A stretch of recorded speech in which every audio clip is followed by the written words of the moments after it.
SER Podcast. Brasil pide explicaciones a España por los insultos racistas a Vinicius. El gobierno brasileño va a llamar a la embajadora española allí en Brasil para reprocharle lo que ocurrió ayer en Mestalla. Y el propio Lula da Silva ha entrado en este asunto que va camino de convertirse en un problema para la imagen internacional de nuestro país. Yo pienso que es importante que a FIFA, que a Liga Española... Lula pide a la FIFA, a la Liga Española y a las ligas de otros países que tomen medidas serias porque dice no se puede permitir que el fascismo y el racismo dominen los estadios de fútbol.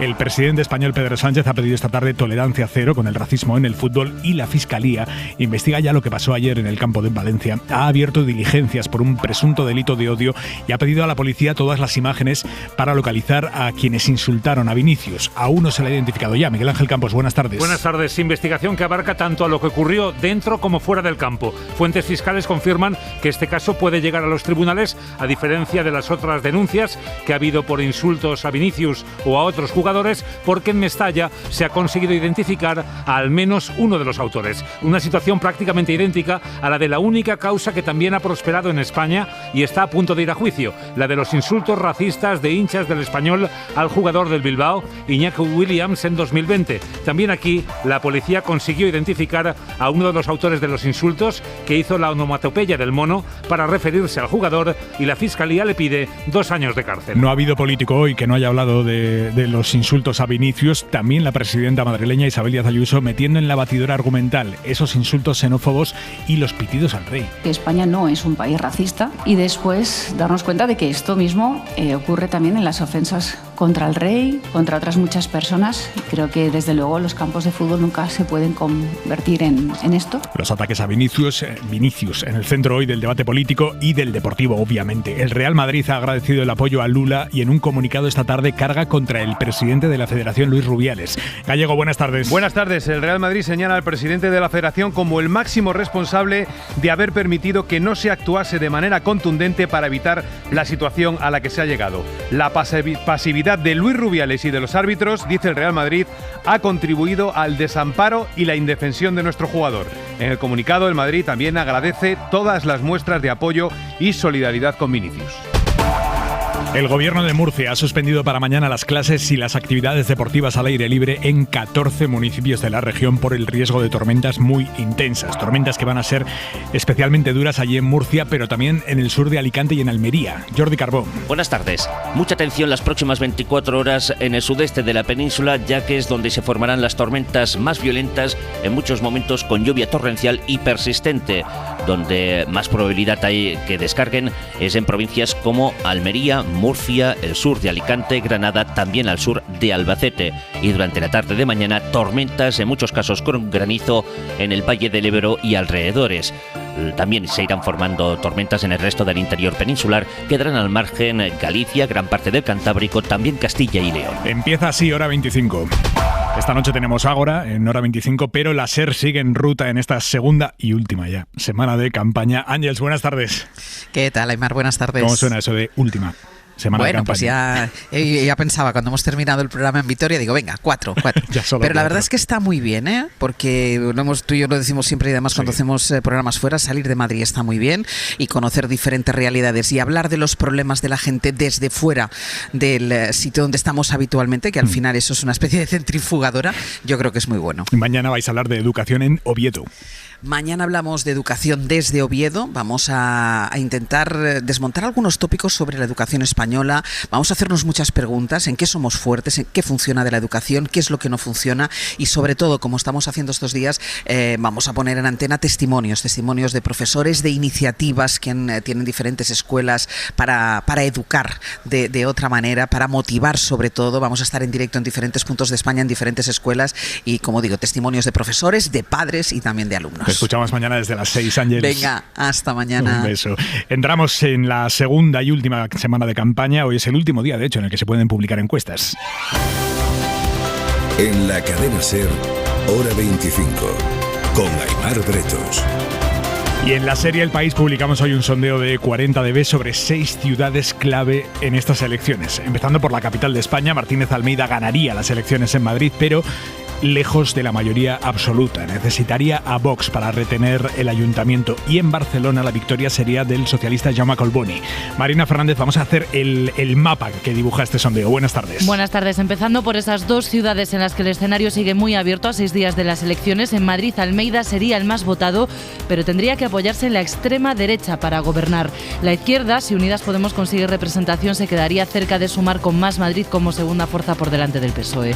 El socialista Collboni sería el más votado en Barcelona, pero por muy poco, seguido de Xavier Trias de Junts y de la actual alcaldesa Ada Colau. Según la encuesta de 40 de B, va a hacer falta un acuerdo a 3 para sumar en Barcelona, donde, por cierto, el PP sube, Ciudadanos desaparece y Vox consigue representación. Los actuales gobiernos de izquierdas en Sevilla y Valencia, encabezados por el PSOE y Compromís respectivamente, podrían reeditarse, eso sí, con apoyos y por un margen muy pequeño sobre la derecha, que en el caso de Zaragoza volvería a gobernar. El PP rozaría la mayoría absoluta. La encuesta también apunta a una victoria clara de la socialista Inés Rey en A Coruña, que podría volver a gobernar con apoyos externos como ahora o en coalición. El PP ganaría allí un concejal a costa de Ciudadanos, que desaparece de la ciudad gallega.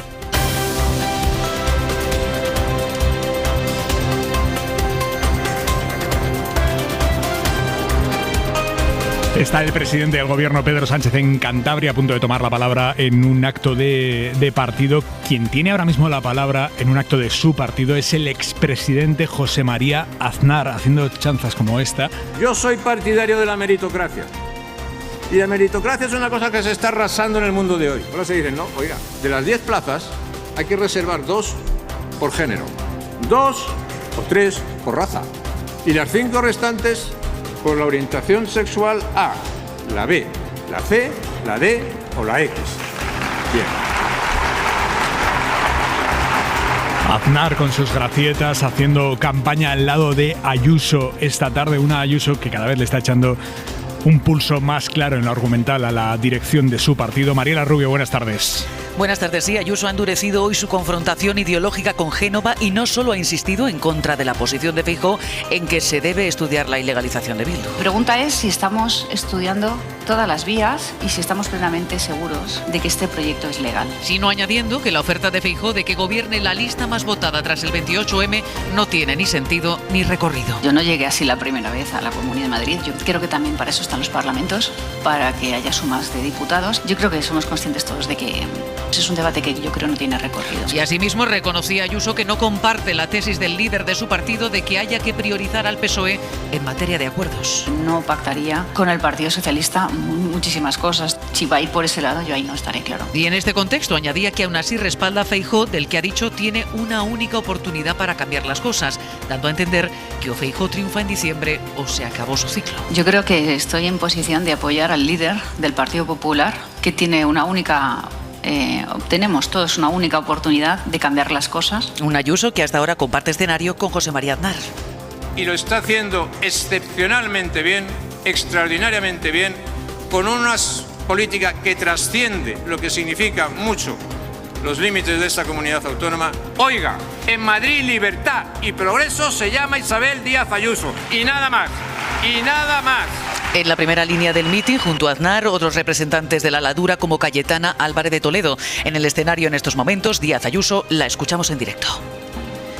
Y persiguen siempre a la misma persona hasta que pierda las ganas y se vaya de su pueblo, de su región y vuelta a empezar una y otra vez.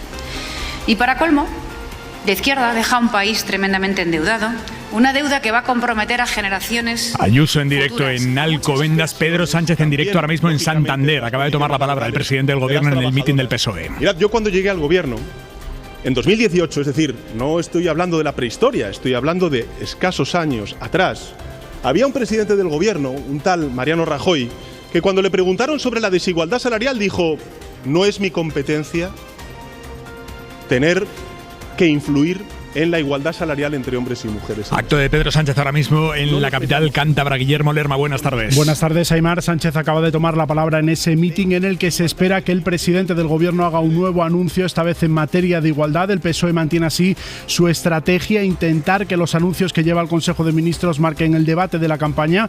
Por un lado, para mostrarse como un partido que cumple aprobando lo que promete, y también para que los candidatos tengan munición electoral en los territorios. Un proyecto que desea confrontar contar el jefe del Ejecutivo con el del PP, un PP que, dice Sánchez, tiene como único objetivo derogar las leyes del Gobierno. ¿Cuál es la propuesta en vivienda del Partido Popular? Derogar. ¿Cuál es la propuesta en materia laboral? Derogar. En materia de pensiones, derogar. En materia de igualdad de género entre hombres y mujeres, derogar. Pero derogar no es un proyecto político. Derogar es volver hacia atrás, a la España de 2013, de los recortes, de las privatizaciones, de la precariedad y de la conflictividad social.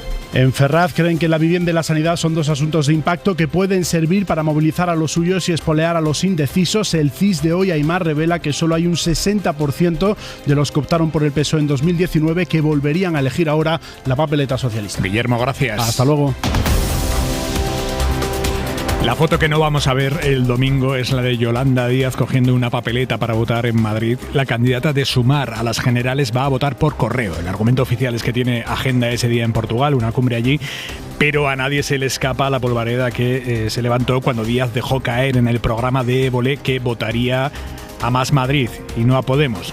Total, que el domingo votar o coger la papeleta y votar, eso no lo vamos a ver. Ana Fernández Vila, buenas tardes. Buenas tardes. Y Díaz mantiene la incógnita de quién va a votar el 28 de mayo en Madrid y así va a seguir siendo, según confirma su equipo al SER. La vicepresidenta ha pedido el voto por correo para evitar riesgos, eso explican, porque tiene agenda todo el fin de semana en Portugal en el Foro Social de Oporto, así que se evita esa tesitura de tener que enseñar la papeleta ante los periodistas tras una campaña en la que se está cuidando mucho de hacer gestos a Podemos e Izquierda Unida, pero también a Más Madrid. Eso sí, con derroche de sintonía junto a Mónica García y Rita Maestre en San Isidro. Gestos que irritan y mucho en las filas moradas.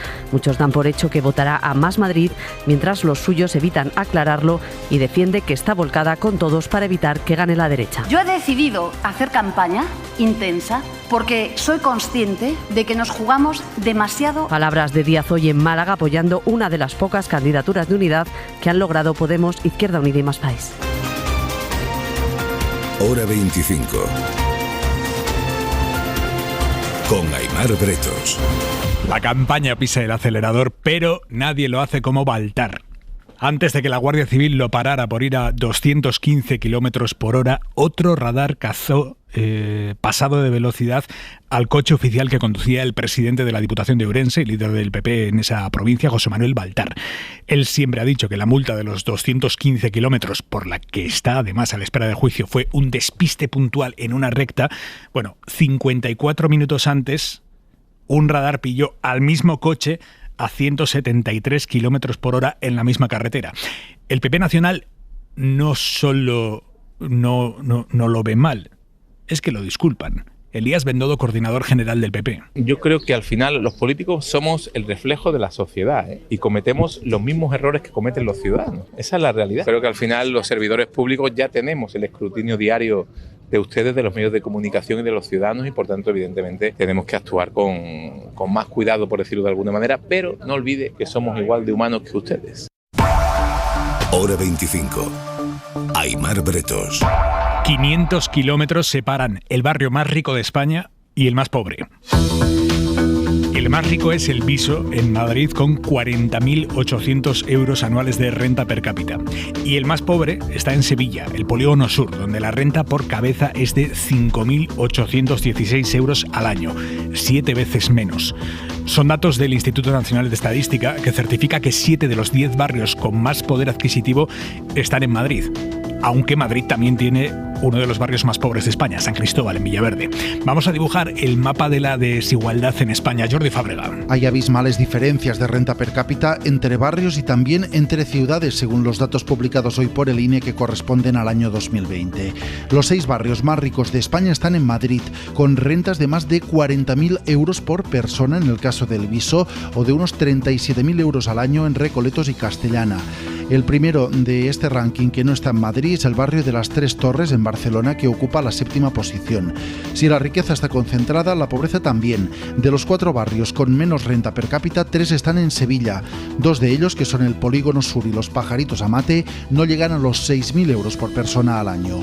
La fotografía cambia poco si en lugar de mirar por barrios, miramos por ciudades. Aquí es Pozuelo la que tiene mayor renta per cápita, con más de 26.000 euros, seguida de Boadilla, mientras que Níjar y Vícar, en Almería, no llegan a los 8.000. Hora 25. Con Aimar Bretos. ¿Se imaginan que las cervezas o las botellas de vino empezaron a tener mensajes en la etiqueta sobre los efectos del alcohol en la salud, como ya hay, por ejemplo, en las cajetillas de tabaco? Bueno, en Irlanda lo acaban de aprobar. Victoria García, buenas tardes. Hola, Aimar. Los irlandeses son pioneros en esta medida, pero a quien esta ley preocupa y mucho es a franceses e italianos. Es el presidente de la Asociación Vinatera de Italia, Vincenzo Calari. Esto es un precedente peligroso a nivel europeo y esta no es la forma adecuada de informar al consumidor. Decía, las etiquetas de alcohol en Irlanda llevarán advertencias sobre los riesgos de contraer enfermedades hepáticas o cáncer por su consumo. Eso ha causado una respuesta muy positiva en las asociaciones de enfermedades crónicas. Es Silvia Sorrán, presidenta de la Asociación de Enfermedades Hepáticas de Francia. Es la primera del mundo, Irlanda es un héroe para el resto del mundo. La ciencia es muy clara, el alcohol produce cáncer. Aunque la parte buena, Aimar, es que esto no será obligatorio en su cumplimiento hasta dentro de 3 años. Los Mossos d'Esquadra han detenido a un chico de 20 años acusado de homicidio imprudente por el accidente de coche de esta pasada madrugada en el que ha muerto su hermano pequeño, de 15 años. El detenido conducía borracho, drogado y sin carnet. Radio Barcelona, Susana Ruiz. El coche en el que circulaban los dos jóvenes se ha salido de la vía y el ocupante del asiento del copiloto, hermano del conductor y menor de edad, ha muerto en el acto. El conductor, que ha dado positivo en alcohol y drogas y que carece de permiso de conducir, ha resultado herido leve y ha sido trasladado al Hospital Josep Trueta de Girona, donde los Mossos d'Esquadra lo han detenido. Hora 25.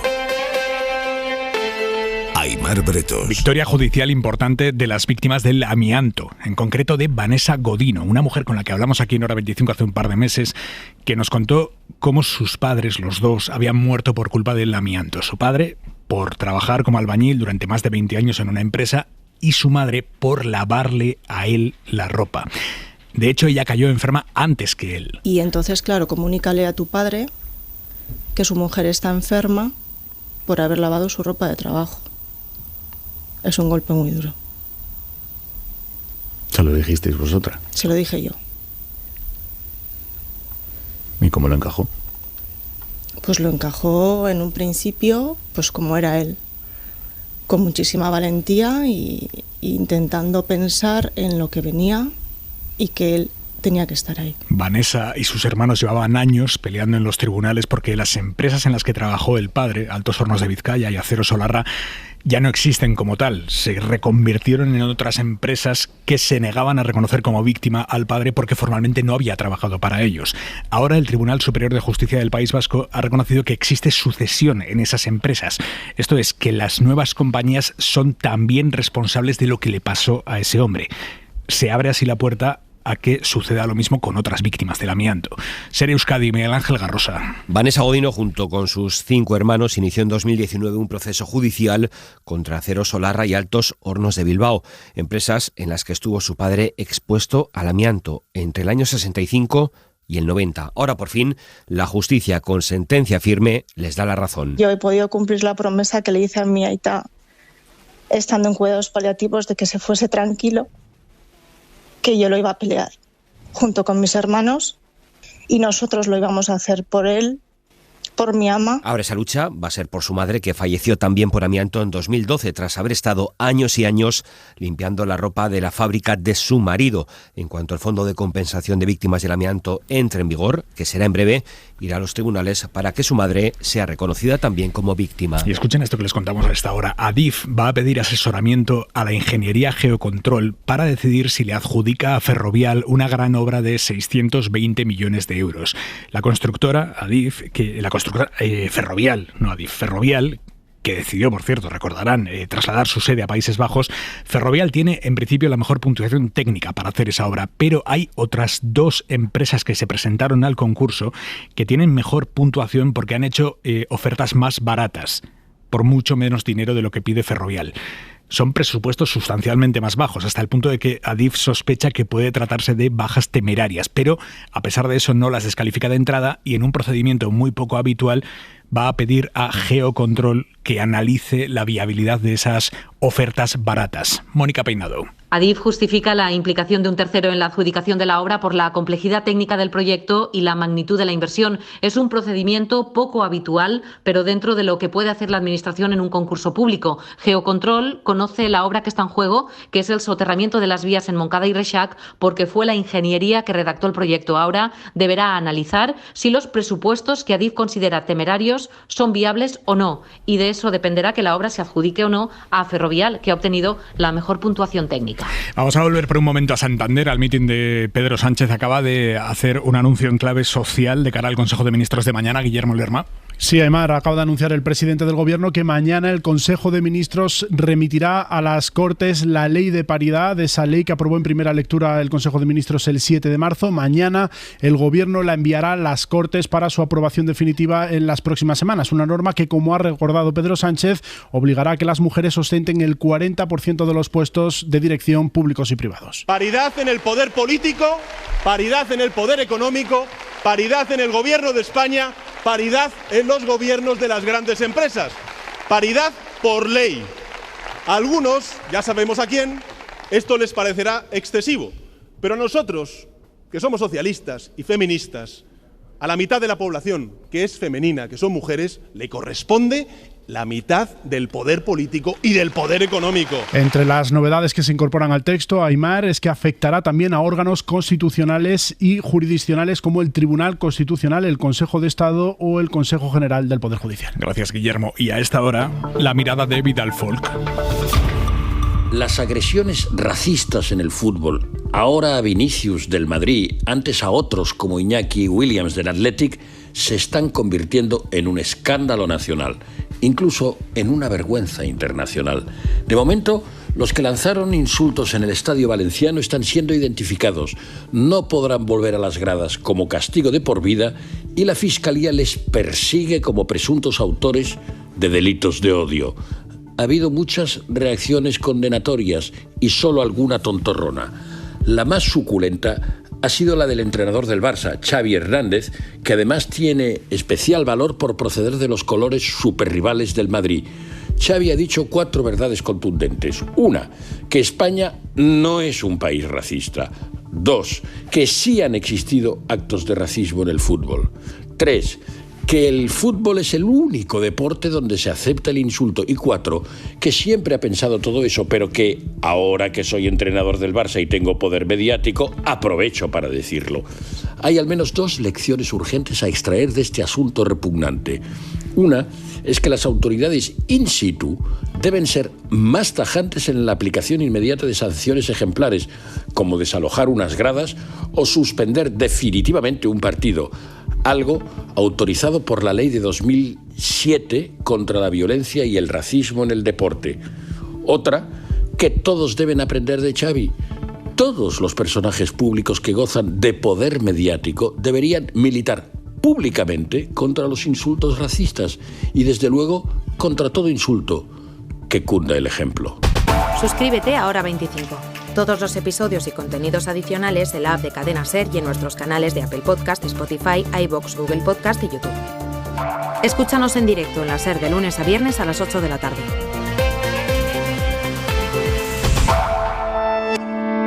Cadena SER.